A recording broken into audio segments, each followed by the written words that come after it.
Missed an episode of your favorite podcast? Choose from over a decade of content in our archives, not just the latest episode. All free at gcnlive.com.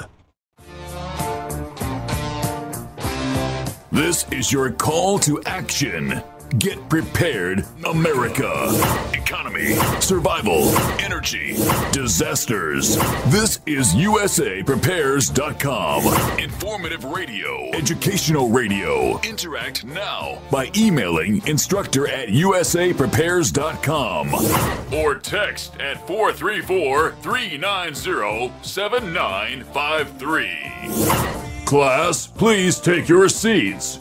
Now, your instructor, Vincent Finelli.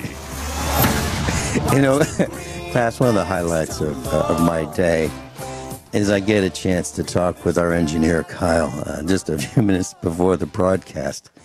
And, you know, we've got like 2 minutes to catch up on what's happening, things I need to know, things I share with him, the schedule and so forth. And, you know, it really is a delightful couple of minutes. I wish it were longer, and I wish he had more time. But, you know, the clock moves ahead, and there's nothing that we can do about that in broadcasting because radio stations throughout the world are all synchronized to the atomic clocks. In any event, it's delightful being side by side with our engineers, and Kyle is absolutely extraordinary. And, you know, I don't want anyone to take for granted how this kind of works.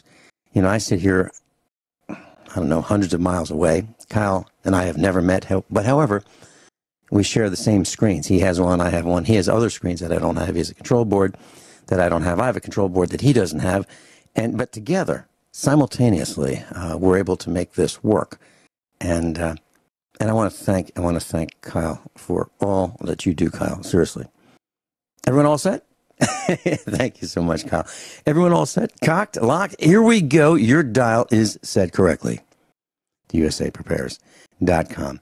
And we are broadcasting 2 hours from high atop the Missouri Ozark Mountains. If you'd like to call us, 866-582-9933, 866-582-9933. If you'd like to take us with you as you travel, 605-477-3249. 605-477-3249, our listen line. And as you know, class, there's a link to your instructors on the website, usaprepares.com. Please click on the instructors tab. With us today, as usual, on Thursdays, Dr. Richard Allen Miller. Welcome, Rick. Don't wind up, Ben. Here it goes. Good morning. Hey, you know, Rick. How does it feel to be in a war that has no definition? Yeah, you're right. You're right. It's, you know, we're talking about classroom, and I have no clue. What the rules of engagement are now, and I realize that I'm a conscript. I have no idea which side I'm on, and whom and what I'm fighting for. I know what I'm fighting for myself, but it's very scary for me right now because I'm a small child. I'm like a 4-year-old. That is innocent, transparent, everybody gets me, and I have no clue what's going on around me. I read the media, I realize that things are not as we think they are, and I'm trying to make sense out of it, and no, I don't know. In fact, the bad news is there's a high likelihood that even with my level of awareness, I will never, probably ever really know what happens right now. We have a man-made bubble around the Earth right now.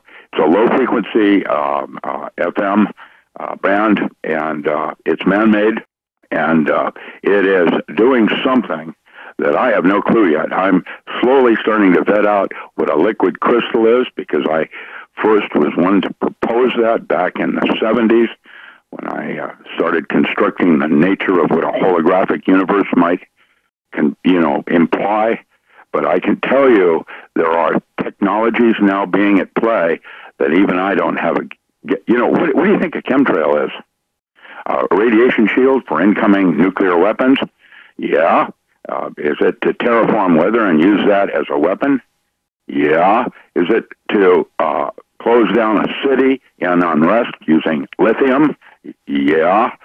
Is it possibly to create a liquid crystal that would create images in the sky of incoming planets or Nibiru? Yeah. What is going on? And why can't someone like me, who has friends at JPL, other places that I've grown up with, as kids, and are now retired, none of us have a clue. Yeah, are we being terraformed? Yeah. What do you think's going on? Rick, as you say this, it reminds me of some of the most famous scientists' names of World War II. Robert van Neumann comes to mind. Neumann was an incredible mathematician that led to, yes, and I worked with the guy at the UW that did the trigger, It's just, there's something else going on here, and I don't think it's human. I met the guy who used the trigger. His name is Jeppers, and he flew one of those bombs over Japan, and he was the guy that decided where it was going to, when the bomb was going to be armed. That 1945 was an extinction of all life event trigger point, and right now you're going to have radiation from all the leaking reactors in your drinking water shortly. Now, you can count on that. I put a post up this morning on that one, and it's already happening in Arkansas. So read it and weep. What does it mean? I don't know yet. Rick, when we talk about radiation in our drinking water, that means no restaurants, Rick. That's what that means, because do restaurants filter their water? Not all of them, obviously. I met a doctor many years ago, a medical doctor from Europe, and she said to me, Vincent, do you know that in the United States, people are drinking unfiltered water? Do you know? It's like being in Mexico and Montezuma and his revenge. I'm going to tell you. Well, she was shocked. Yeah. She was absolutely shocked that we are so ignorant in the United States that we are drinking unfiltered water. We make assumptions. We believe that they wouldn't do that to us, and we make assumptions that are not correct. I was okay. Let's go down this trail for a few seconds, Rick. I was in the kitchen, and I've been experimenting with some recipes, and I was making Italian beef, and I'm on version 1.3 now of my recipe for Italian beef. And I make it in a cast iron Dutch oven on the gas stove, propane gas stove. And our son was near me, and Mrs. Finelli was near me. And so I'm at the stove, and I look at him, and I said, look, you know what this means, right? Now, I'm taking this from midpoint in the discussion, which we haven't had yet, meaning I'm discussing this from midpoint where we should have been, but I haven't started at the beginning. And I said, this means we can't go to restaurants, and here's why. And he looked at me like, where's this going? And I said, here's where it's going. So the guy who's washing the dishes, the guy who's cleaning the pots, he's the lowest guy. He's the least paid guy. He's the guy with the least amount of skills. Now, he's the guy that puts the dishwashing detergent on the pots and pans. He's the guy that handles the dishes. He's the guy that handles the utensils. He's the guy that's responsible for hygiene, but he's the lowest guy. He's probably also the least trained guy. The chef, the cook, they're trained a little more. The waitresses are trained to be polite and, to make things look nice and clean. However, the guy who's really responsible for cleanliness and hygiene is the guy who washes the pots and pans. And he's the guy who may not rinse the pans properly. He's the guy who handles the aluminum cookware. He's the guy who is really not trained in chemistry, probably. And that's the guy who we're dependent on for hygiene and keeping these chemicals out of our food, meaning making sure that all the dishwashing detergent has been rinsed off the pots and pans before the next use. So that when they're making spaghetti sauce or what? Bill Murray and Caddyshack. It's scary. It's absolutely... Rick, am I right? Am I right? I think I'm right. Yeah, and guess what? It's across the board and all job professionals like that in terms of services to the public. Right now, our water cleaning and filtration plant here in Oregon, in Grants Pass, Oregon, is breaking the law. And weird, creepy gets into the drinking water that the city uses in restaurants, like H. pylori, the little hydra that makes you think you have ulcers. I'm concerned about all of it, and it's happening on all fronts, not just in our atmosphere and the air we breathe. It's the water we're drinking, it's the food we're eating, and you go right down the list. It's three minutes for air, 3 days for water, 3 weeks for food. You realize we're at the end of times. And if we don't change this movie, there may not be a seventh epoch. Rick, I wanted to share with you something that happened yesterday. Mrs. Finelli had an appointment, and so I was driving the old Mercedes. And what happened I bought a 1996 Mercedes, and I had it parked at one of our instructors' office parking spaces. Dr. Howard Shane, he's our dentist. And the guy who was mowing the lawn, threw a rock up from his lawnmower and shattered the rear window of the Mercedes. So finally, he saw the light and decided he would pay for the window that he broke. And so I was testing it out because it was the rear window on this particular Mercedes. Mercedes wants, if you get it done by them with all their parts and the trim and everything, $1,600. Well, the rear window, you can get it with this green tint, which is the factory tint. You can get it with the antenna for the radio, and you can get it with the rear window defroster.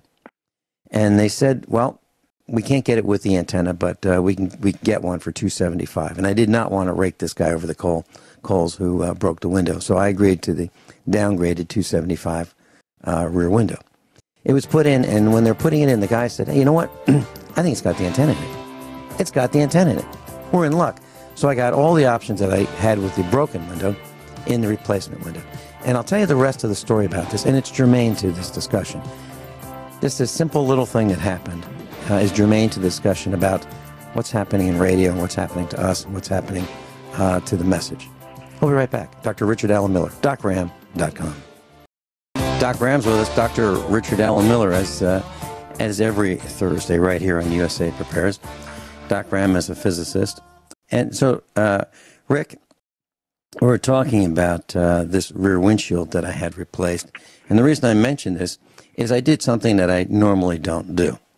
As I was operating this little old Mercedes with Mrs. Finelli by my side, I turned on the radio. And the reason I did that is I wanted to make sure that, actually, is the antenna in the rear window connected to the coaxial cable, and does it provide AM and FM reception that I can listen to on the radio if I decide to?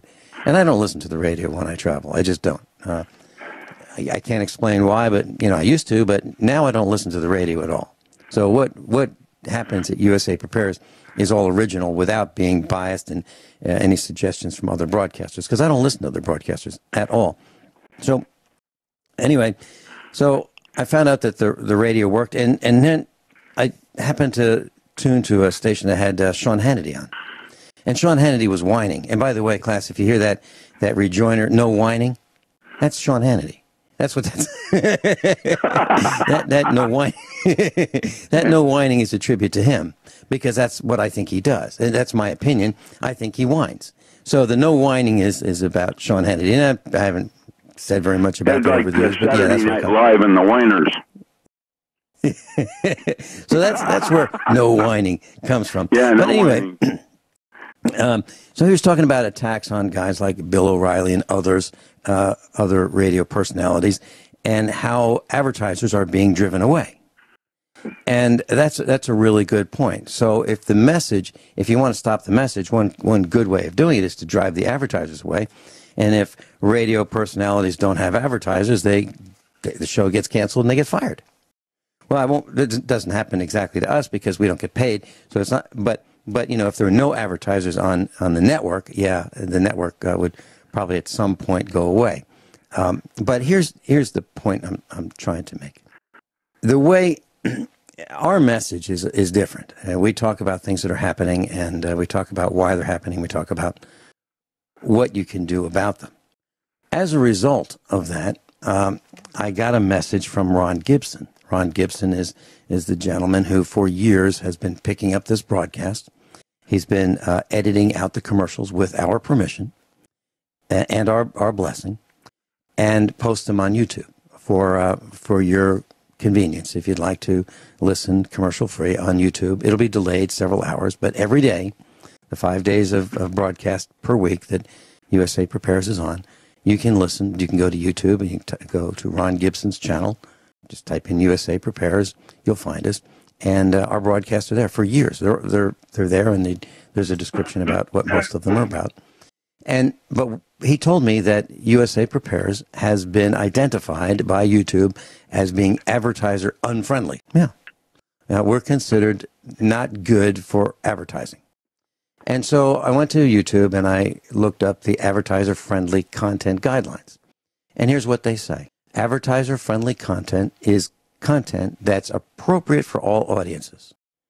It has little to no inappropriate or mature content in the video stream, thumbnail, metadata, and the content is, let's see, if the video does contain inappropriate content, the context is usually newsworthy or comedic, and the creator's intent is to inform or entertain, not offend or shock. Okay. So here's what they say is considered inappropriate for advertising. This is inappropriate. Now, let's see if this applies to us. Sexually suggestive content. Well, that's not us. Including partial nudity and sexual humor. Well, that's not us. Violence, including display of serious injury and events related to extremism. Well, sometimes we talk about violence because it may be coming your way. Okay? We may discuss that. We'll discuss what it is, what happened, why it's happening, and what you need to know about it, and maybe protect yourself from it. So that could be us. Inappropriate language, including harassment, profanity, and vulgar language. Very rarely does that happen. Very rarely. Once in a while, somebody slips, but that's rare. Promotion of drugs and regulated substance, including selling and use and abuse of such items. No, that's not us. Now here, this is us. Controversial or sensitive subjects and events. And we'll be right back. Doc Graham's with us. Dr. Richard Allen Miller, our physicist, senior instructor. Rick, so I was talking about YouTube, and to continue, YouTube, Google support tells us that controversial subjects and events, including subjects related to war, political conflicts, natural disasters and tragedies, are considered advertiser unfriendly. And if any of the above that I mentioned describe a portion of our YouTube video, then the video may not be approved for monetization or commercial reimbursement. If monetization is approved, your video may not be eligible for all ad formats. Guess YouTube what? reserves the right. Yeah, YouTube guess reserves what? the right. Google is now using D-Wave technology for their search and destroy. Mm-hmm. Mm-hmm. And what they're saying is YouTube reserves the right to not monetize a video, as well as suspend monetization features on channels that repeatedly submit videos violating their policies. So what they're saying is they're in charge. And they've encouraged people to create these videos, to get people to watch the videos, make better and better videos, because they can be rewarded at a per-click rate. And we've got instructors here who have videos that do very well, very, very well with their videos, and they get paid for their videos. How do I get into that one, man? I'd like to join, please. That's BS. In some ways, this is usury, and it's all about the wrong values, money. All right. Let me mention one of our instructors. His name is Scotty Kilmer, Kilmer. He's a really good guy. He's an auto mechanic, and he puts videos up on YouTube that get over 1 million views. And he gets paid for them. He does things that are semi-controversial, but they don't include gore and guts and war. But, he'll say things like, he'll hold up a shock absorber, for example, and he'll say, this is a pretty complex shock absorber. I'm paraphrasing. This shock absorber is like $1,500. And you need 4 of them, for a car. Why would we want to have a car that has a $1,500 shock absorber? That's uninstalled, okay? Now, if you want it installed, you're probably looking at maybe another $500 each.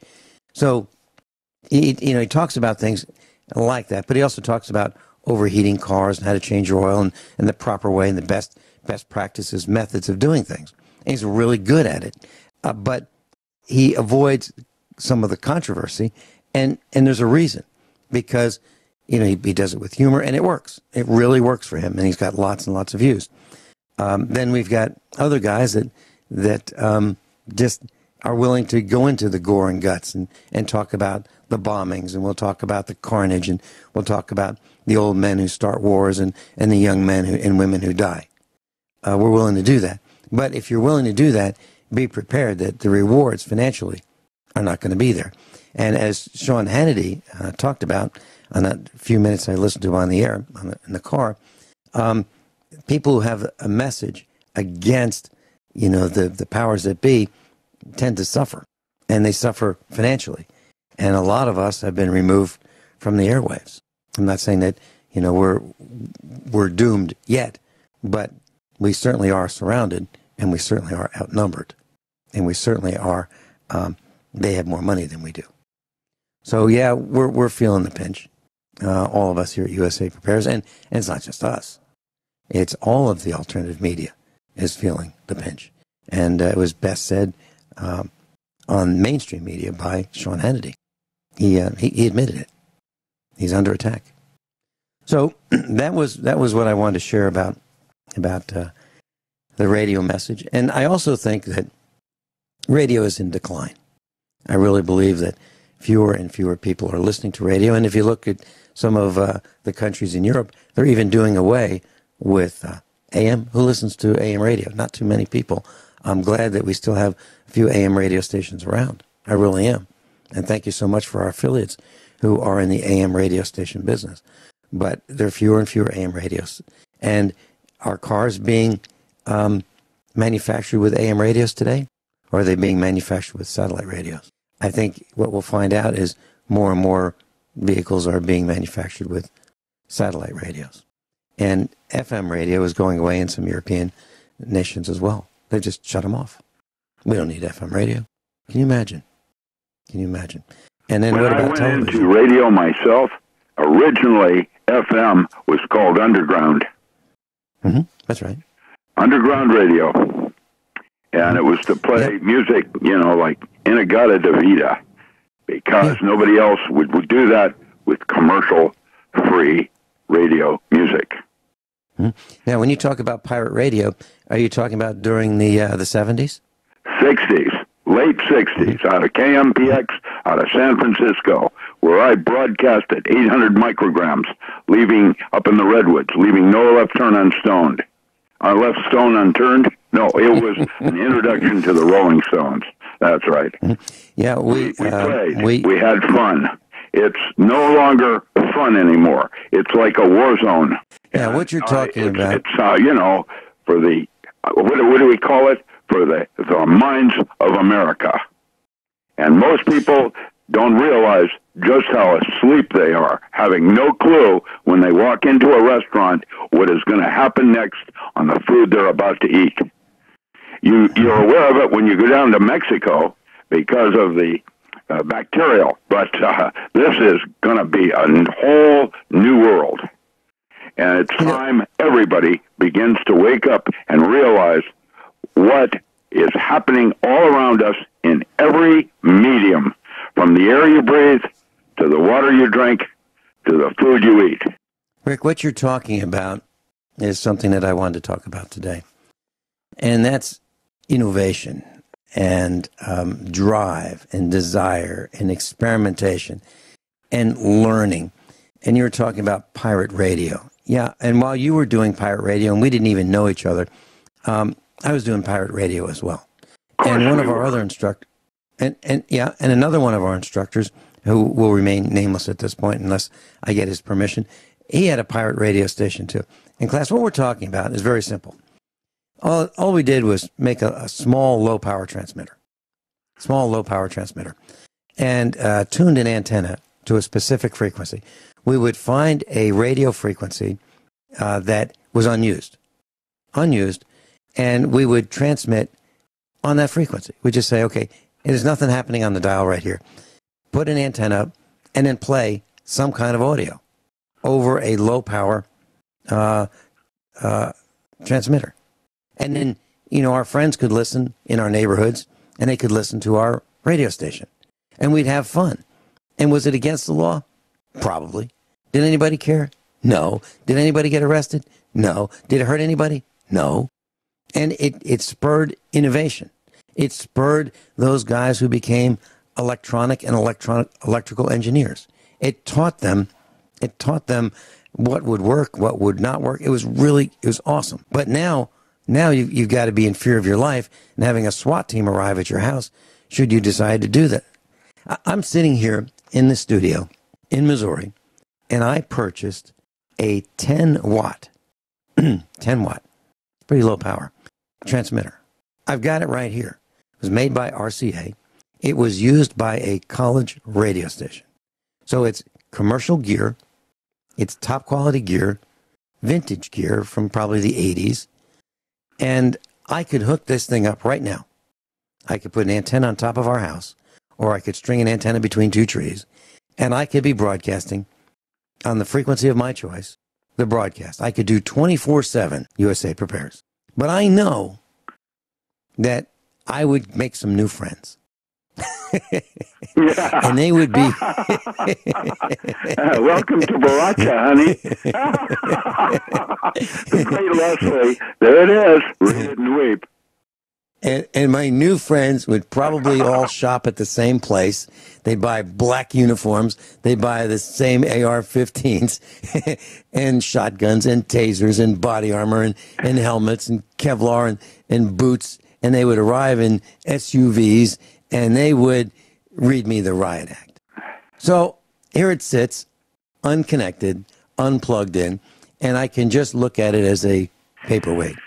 Yeah, for a time shortly when you can use it with your full permission of everything. Because and at some point, yes, at some point it will probably be powered up, and it will probably, if I tune everything right, I may get a broadcast radius of 5 miles. If I do it right, and actually that may be the reason why I bought it. I bought it several years ago. It works just fine, and I can hook it up. But, who would I be interfering with? There's not a single radio station for 20 miles, maybe 25 miles from here. Not one. Not one radio station in 25 miles from where I'm sitting right now. So if I have a 5 mile radius, am I going to be impacting anybody? Yeah, maybe positively. Maybe there'd be a couple people who would listen, who would say, you know what, actually there's some information that's pretty good there. They might. But, FCC guys, you don't need to start your vehicles yet. I haven't hooked it up. You don't need to come out here. You'd just be wasting a trip. And by the way, you'd be trespassing on the farm. If you point your antennas at us, you're not going to find anything. It's nothing here. There's nothing here. You won't even get Wi-Fi. So just wanted to share that with our soon-to-be new friends, right? But Rick, we have lost our way, and that was one of the questions I wanted to ask you. So the erector sets, I don't know of anybody who's gotten one recently. I don't know, as a gift, Christmas or otherwise. I don't know anyone who's got an electronic kit to build and learn how maybe a stereo system would work, potentiometers, resistors, capacitors, electrolytic capacitors, ceramic capacitors. I don't know anybody who has learned how to solder recently. I don't know anybody. Lincoln logs?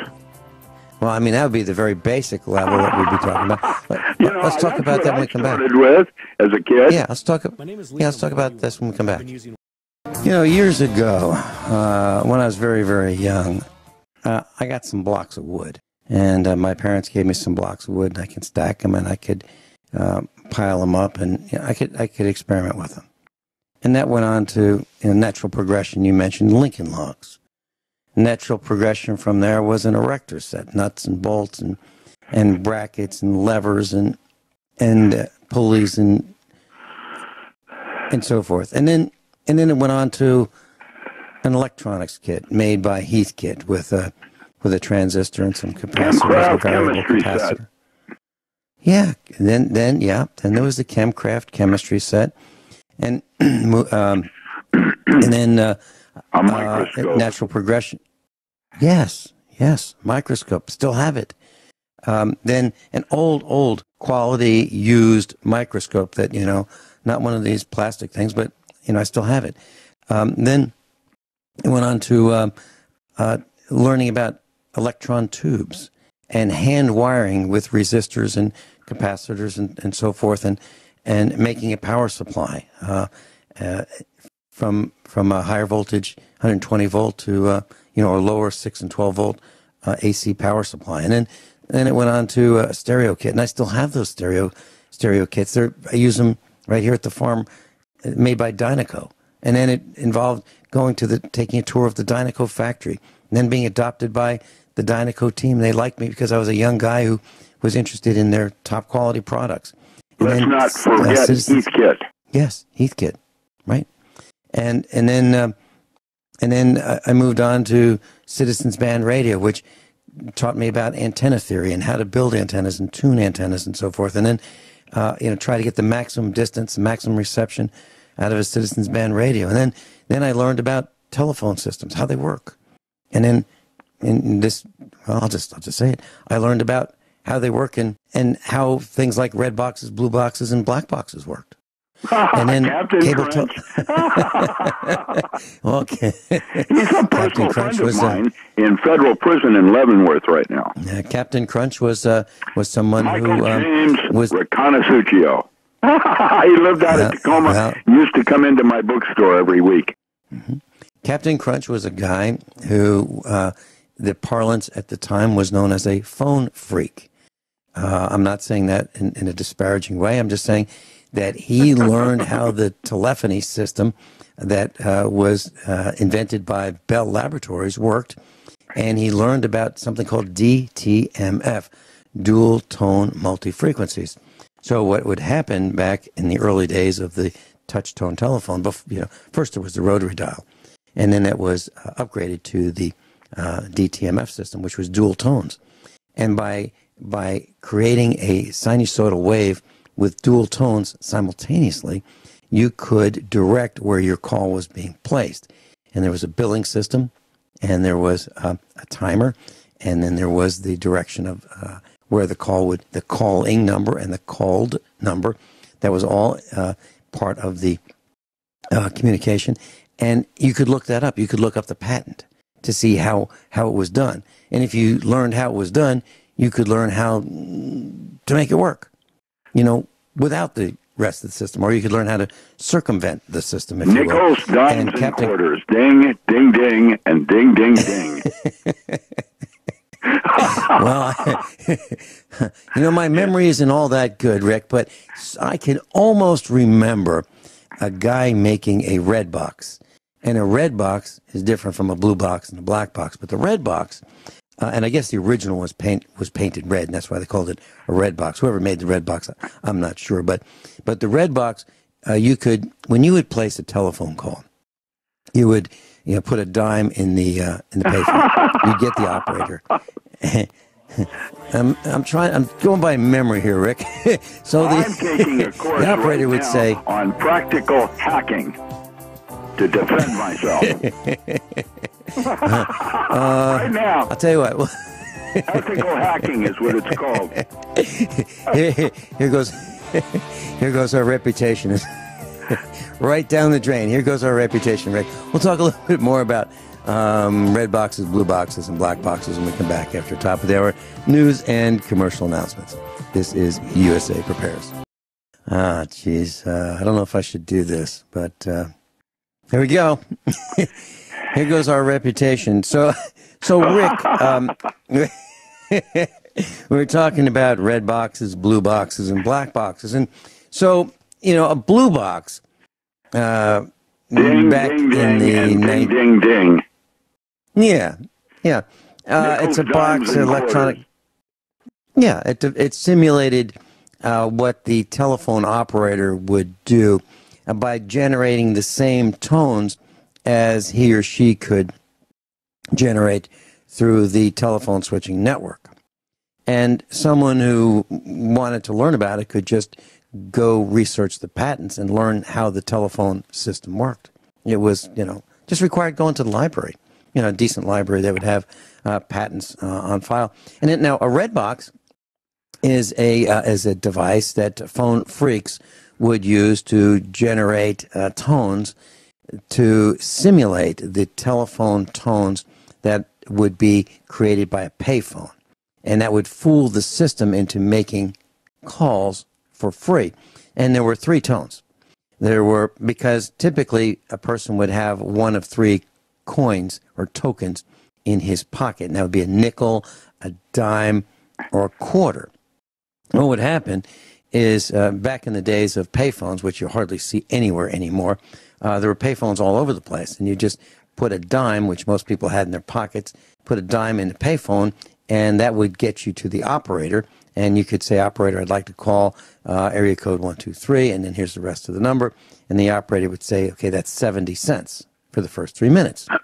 So you'd put in 70 cents, the appropriate combination of tokens, and you would have 3 minutes for that call. And if you wanted to talk longer, you'd be told how much the next few minutes would be, and you'd insert more coins, and you'd keep talking. That's how it worked back then. That was before cell phones. And now you don't see many payphones because just about everybody has a cell phone. Well, as the story goes, there were these young people. Actually, I can hardly remember this. So when the authorities come over and they ask me, I know my memory's going to fail. So I'm going to try to remember it as best I can right now. But I may be wrong. As a matter of fact, this might be a dream that I'm recalling. I don't know for sure. But anyway, the way the story goes is the people who made one of these decided that it was a lot more work to make a box, a red box, that would generate the tone of a nickel, and then the tone of a dime, and then the tone of a quarter. So I thought, what's the best way to do this? Well, let's just do the quarter. Because the quarter will cover everything. And the way the story goes, or the dream goes, is they're placing their first phone call, and the operator said, okay, that'll be 70 cents. Now, there's no way it's possible to make 70 cents come out of 3 quarters or 4 quarters. It's impossible. So the way I heard this, or remembered this, or dreamt this, is they pushed the button 3 times to generate 3 times 25 cents or 75 cents. And the operator said, that's 75 cents. It's only 70 cents. And the response was, that's okay. Keep the change. Now, the reason I'm relating this dream or story is because I remember learning about, and I got to Citizens Band Radio and learning how the public telephone switch network works. And then, of course, I learned about cable TV systems and then microwave communication systems. I built a couple of those. And then automobile mechanics, they're in the mix. I learned about internal combustion engines and motors, electric motors. And then, of course, right now I've been, for the last several years, I've been working on a solar power generation system.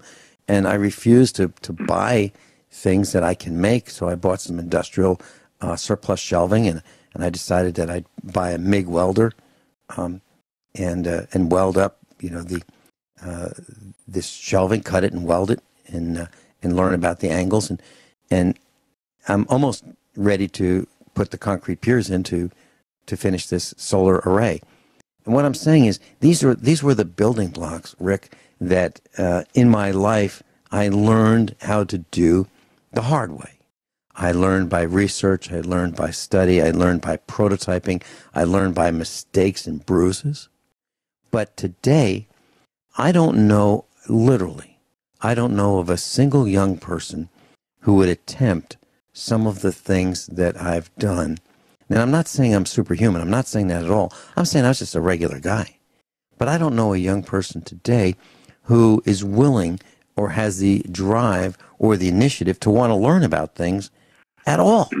I had the great fortune of going to Cherry Hill Comic Convention up in Salem. Yeah. And I met a whole bunch of them. People that read comics. They're still there. The guy that put it on is he's smart, and John Roach and others. I'm so impressed. Clyde Lewis's manager is going to be calling me in a couple minutes after the phone call here. He was sitting in a booth next to mine, and these kids exist, and they have no direction, and they, like I didn't know what I was doing at that time. I was exploring and testing, just like a child does. But with the educational systems that are currently in structure and in position now, Common Core and the rest of it, it's a real sad day for the American race. And we are no longer the first in anything in education. We're down now to 9th or 12th place in the world for undergraduate work. The only reason graduate school excels is because of toys. And that's all it's about. The hands-on ability to touch something and build something for yourself. And that's what is being lost in our educational system. The idea of allowing somebody to try and build something. Boy Scouts did it. That's what made Eagle.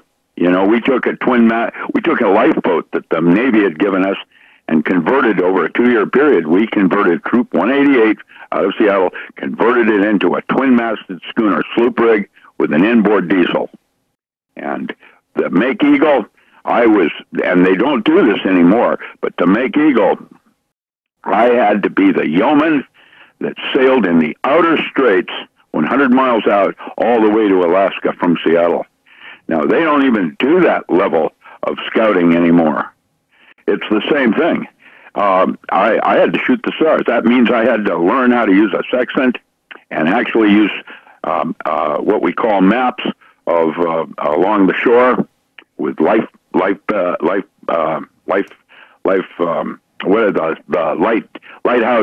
and the dongs that ding, ding, ding, ding, ding, just like in a blue box, except you could identify by the ring and the length of the ring where you were. It's all changing. And it's now, I remember in physics when they tried to compartmentalize physics even, so that we were no longer a jack of all trades, we were a specialty. And what made me different was that I was just basically a polymath and was up for anything, not just physics. So I don't know what to say about what's going on in our school systems today. There's a charter system that started. I posted it on the internet, on my Facebook. It didn't get as many views because people weren't as interested, but they took the old fish ponds at Lost Creek, where there was enough protein being grown right there to feed the entire state of Oregon, and they have now turned that into a charter school. And that is with applaud that I say these charter schools now are starting to reach out and do something a little bit different in the way they educate our children. And to have them working in fish hatcheries as a school system for elementary mid school and high school, I think is exceptional. And so that's what I applaud, and the changes that I'm starting to see with the revolt of educational systems trying to revolt, because it's all about money. You don't accept our system, you're not funded. And it's all trying to control our educational system so that there is a dumbing down of America. It's a tragedy. Mm-hmm. Rick, I ran for director of the school board in our county because I was appalled at the educational system. So I decided to, as part of my study, to find out as many things that I didn't like and as many things as I did like, which were very few, of the educational system in our county. I just showed up at the school one day. In class, you can do this. You can just show up.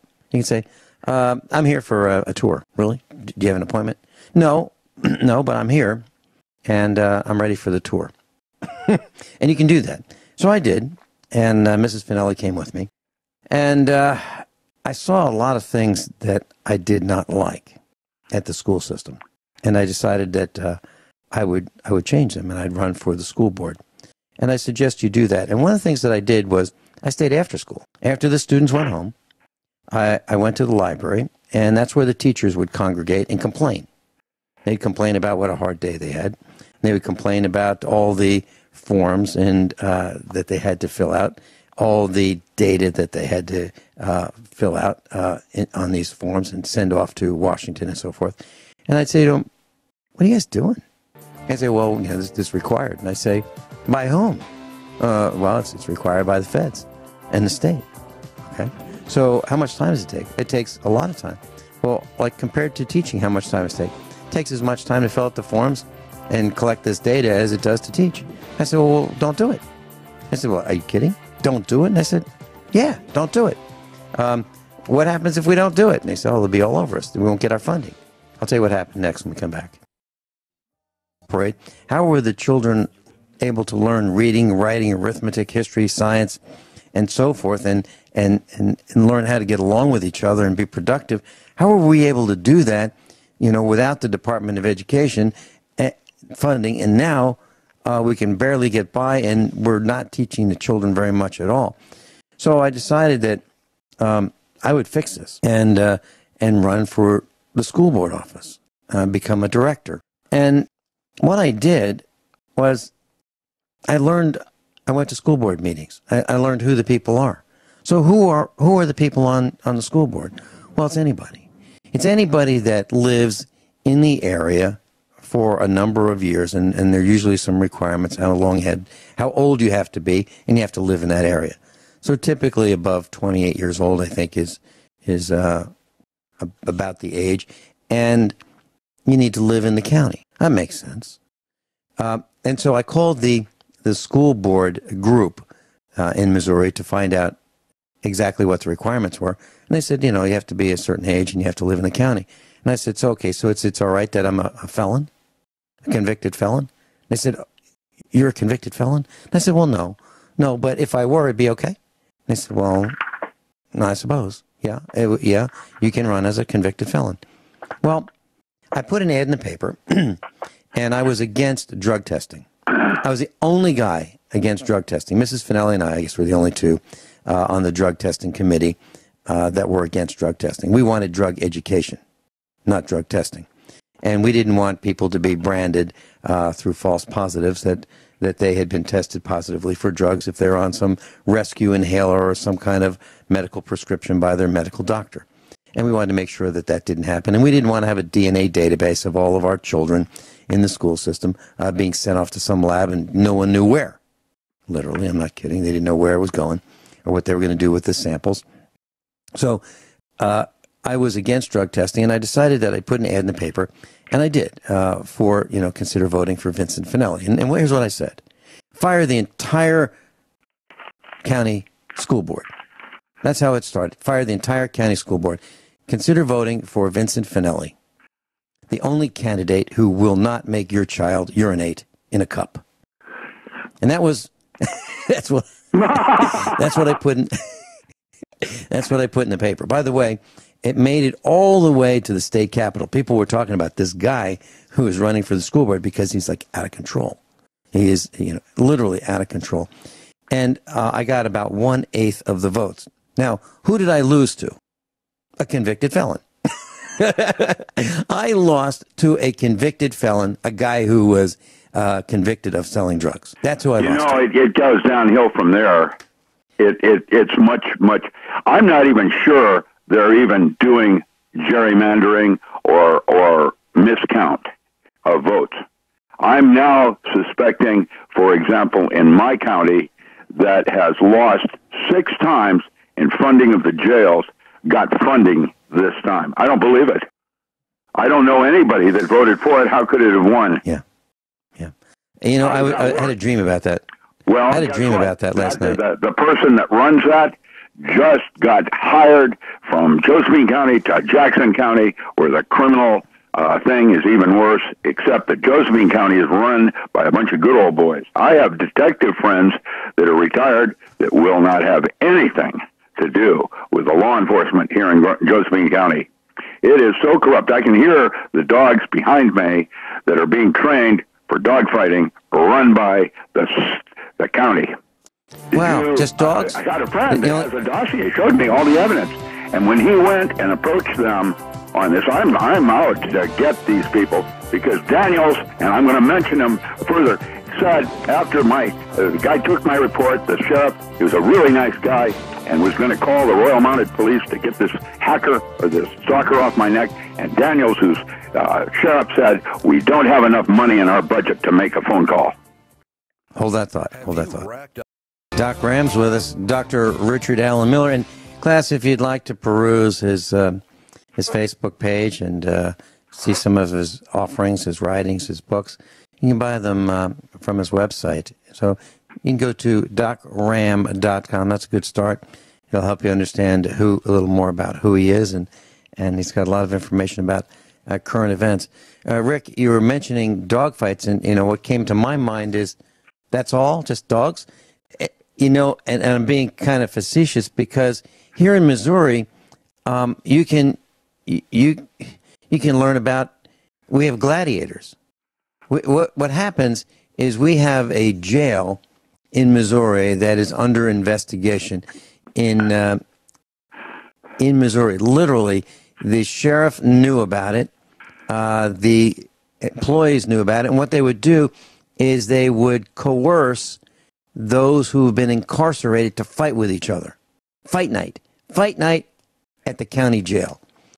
And, and the sheriff of Vernon County, his name is Jason Mosier, says that the security cameras cover most of its grounds, but, we don't know. We don't know. They're under investigation because the ones who have been incarcerated have been forced to fight with each other for the viewing pleasure of those not incarcerated. It gets worse from that and what's going on in county jails. I have friends in Mason County down in California, and that usury for calling out and credit card use and the rest of it is all for profit. It is terrible what they are doing with law enforcement and incarceration with prisons. Right now, our prison locally, which just got funded, I don't believe it, has a policy where if someone is very bad and they can't get at them, what they'll do is actually share a cell with someone with tuberculosis. Now, that's happening here. That happened too. That happened with Mike Parsons, and he reported on that. He reported that, yes, it happens. He was there. He was beaten. The person that beat him almost to death because that thug was offered a honey bun. We'll give you this sweet treat if you'll go beat up this guy, Mike Parsons. Broke Mike Parsons' ribs. And it's a terrible, I'll tell you what, it's terrible thing that's coming to our country. And the concept of customer service with Amazon, Google, and the rest of it is redefining what a military state is like under a dictatorship. And I can tell you that nothing is as real in terms of what you think is going on with our government. It is a tragedy, and there's nothing someone like me can do about it. And just because I would speak about it, I'm at war. And apparently, I have no idea who I'm fighting or why I'm being a casualty, but my bookstore got hacked, and I have not received a single book order on my new website in 2 weeks. How does that work? I am trying to understand code so that I can see about redirect and things like that. And if people want to work with me and place orders they can't afford, I will be honored to work with them in canceling their order so that at least I know my system is working correctly. I would have blocks of orders disappear and yet not hear a single word from anyone regarding the fact that they were not getting an article. I just got someone that bought a book from my website that I did not get, and it's autographed from 2014. Now, I am now signing books the day I send them out.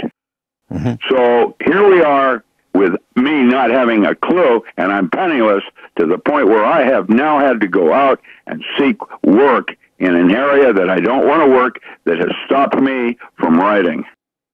I'm in a war that I don't even understand. Yep. That's why I'm studying code. I'm going to try to defend myself as best I can, like I did when I was a kid, but this is crazy. And I'm 73 years old. I shouldn't have to do this. Rick, are you going to be speaking anytime soon? I am, thank you, yeah.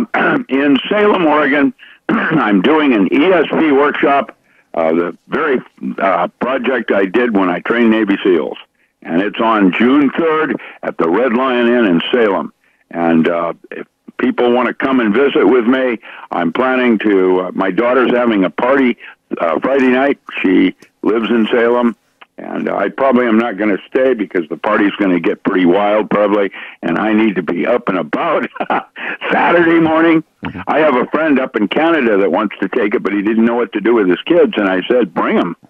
Actually, it turns out children do far better in this workshop than adults do, which I referenced to the fact that when we did those workshops with you and you had some kids show up. That was that's what I want to do. I want to train children on these protocols. I remember being in your seminar, and you asked us to think about a question that we'd like the up or down, yes or no answer to. And I was in there, and I was sitting in one of those chairs facing you. And the question that I asked myself is, shall I continue broadcasting? And, I'm so glad you chose to do that. I am. I'm so very honored to be working with you. The honor's all mine, Rick. It really is. And class, I'd like to just say it. I've said it before, but I want to say it with Rick. I am the most fortunate, in my mind, I am the most fortunate person on the planet because I have friends such as Dr. Richard Allen Miller, Norm Shealy, John Regan, Rich Sheben, Dr. Joel Wallach. The list goes on and on. Gwyneth in Australia. My heart goes out to John Regan. I'm so sorry to see him leave radio. Well, he hasn't left radio. What he's done is he's taken a sabbatical. He's taken some time off. And let me share this with the class for those who might not have heard him on Monday. His health is not where he'd like it to be. He doesn't have the energy, and it's taking a lot of his reserves to do the broadcast. So he's trying to build up his reserves, and he's going for some testing to find out exactly what's wrong. And he'll be working with Dr. Norman Shealy and some other instructors to find out exactly what's going on. His wife has similar symptoms. They both lost weight quickly, and they're very concerned about it. So John Regan is taking some time off. He says he will be back from time to time, and he needs to rebuild his health. So, and let me just talk about this for just a second. Class, you may take for granted, you just set that dial to USA Prepares or whatever your favorite broadcast might turn out to be. Someday we may not be here. And we may not be here for lots of reasons. I mean, all of us have life expectancies, and at some point they stop. We stop living. Other times things could happen financially or other reasons why we may not be able to broadcast. That could happen at any time. And I used to say to our meetup group, look, and we did the meetup for 5 years. Every week, once a week, every week for 5 years. And I started by saying, after we got rolling a couple months, I said to the meetup group, look, I just want to let you know my job in my mind is to teach you how to think, to teach you how to ferret out the real from the bogus, the misinformation from the correct information, the facts from the fiction. My job is to teach you how to be prepared on your own. So if you think that if things get bad and you're coming over to Vinny's place, that's not what I'm here for. I'm here to teach you how you can survive without Vinny. And I would say, look, at some point, Vinny won't be here. But year after year after year, Vinny was still there. And then one day, Vinny said, look, Vinny can't do this every week anymore. Vinny's going to have to back off a little bit. And then pretty soon, Vinny wasn't there. So that could happen. So class, the plan in my mind is to teach you how to think, and the old term is, the worn out, frayed term is think outside the box. But yeah, the plan is, and I've shared that with you. I've shared with you about the red boxes, the blue boxes, the running for school board office. I've talked to you about how shots were fired at our house when we opposed the private prison coming to our little hamlet in Virginia. And I've talked about how I'm willing to do things because I think they're right. How I'm willing to fight with the big bad state government when they attacked us and they wanted $100,000 for an imaginary tax that they thought we owed when we didn't. And I went head to head with them and beat them twice. And I'll do it again and again. And now I've fought with the IRS when they want to steal money from us too. And our plan is to teach you that you do not have to say, you know what? Tell you what, can I give you some money? Will you just go away? You don't have to do that. You can fight with these thugs, and you can win, but you got to be right. And I mean, if you cheat, lie, and steal, and then expect to win, it probably isn't going to work. But if you're above board and you do things according to their rules, and you document why you did what you did, you have a chance. You really do, and you can stand your ground. And that's what we teach here at USA Prepares. And we're serious about USA Prepares. And you may think that, maybe we should be talking about how to store matches for 20 years in a jar. That's trite. That's trivial. That's not what we're here to do. We've done all that in the past. You can learn all that on YouTube. We're trying to teach you way, way more information. We're trying to teach you a more improved lexicon, a better lexicon, a way of thinking about things that probably isn't taught in most places. Certainly not taught on mainstream media. That's what we're here to do.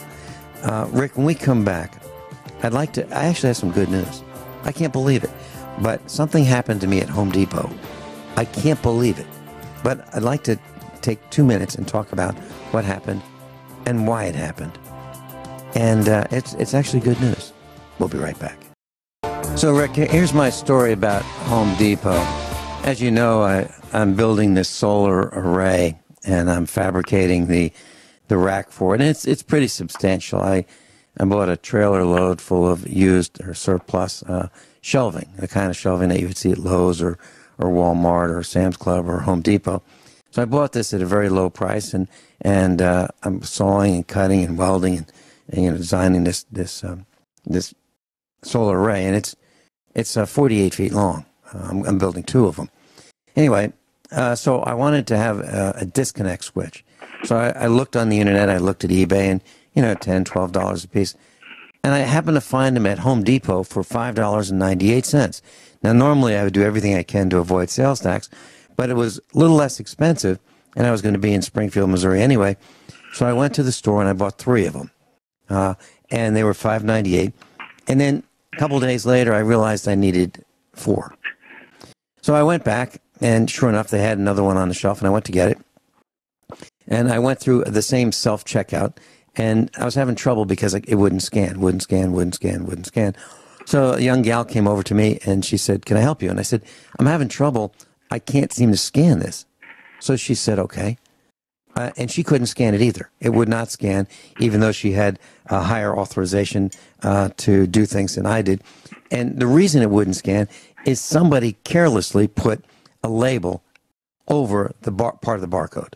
Now, I'm not saying it was Home Depot that did it. Maybe it was the shipping people. Maybe it was the people at General Electric factory. I don't know, but somebody prevented the label from the barcode from being read.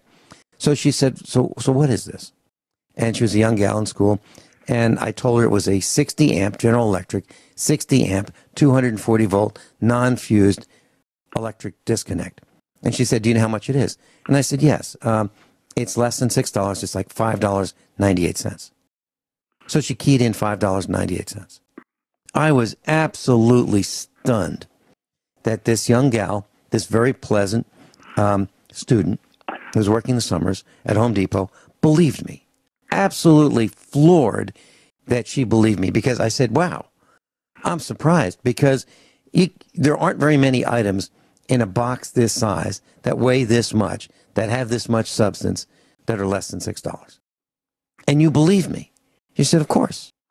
Well, the next day, or a couple days later, I happened to be in Home Depot picking up some plumbing parts for another project I'm working on the farm. And so I was at the checkout, and I asked the checkout gal if she would call over the manager, the store manager, the number one person, not an assistant to the assistant, but the manager. So she said, "Okay, sure, be glad to do that." She didn't say, "What's the problem?" She said, "I'll be glad to do that." Put a smile on her face. And so she said, "Would you like to check out while we're waiting for the manager?" I said, "That'd be great." So she's checking me out, and the manager's like there in seconds. I mean, literally a couple seconds later. Now, he doesn't know what's going on. He has no idea what I'm going to do. And I said, "I just want to tell you that I noticed a change in culture, corporate culture. And it's refreshing." And then he had a smile on his face, because he didn't know if I was going to say it's terrible or it's great. What happened was, the employees, that every one of them that I've encountered at Home Depot in the last couple of weeks, have been proactive. They're interested in making sure that I get what I need. They'll walk me over to whatever it is I'm looking for. They'll say, "Yeah, let me show you. Follow me." And then they'll engage. This is something new. This is really new compared to the way it used to be. And I said, it used to be with many stores, big box stores, customers were viewed as an interruption by the employees. But not here. Here at Home Depot, what I'm seeing is there is a realization that customers are the reason why the employees are here. That's new, Rick. Are you seeing anything like that? Roebuck. That's the way I remembered it when it first started in Seattle, Washington. Well, that's how I was trained when I worked at, my first real job out of during high school, Sears and Roebuck. I was taught that. I was taught made the job be big or small. Customer service, you bet. Yeah, but it's returning, at least in Home Depot in Springfield, Missouri. It's back, and it's delightful. And I told the store manager, "This is rare. This isn't the norm. This is new." Well, recently new. Rick, hey, thanks so much for being with us. Class, if you'd like to attend Rick's workshop on ESP, June 3rd, Red Lion Inn, Salem, Oregon. Rick, you have a post on your website? On the Facebook page, yes, sir. Facebook page. Yeah. DocRam.com. You can find out about it, DocRam.com. Rick, thanks so much for being with us. Class, above all, honesty and integrity. What happens next is up to you.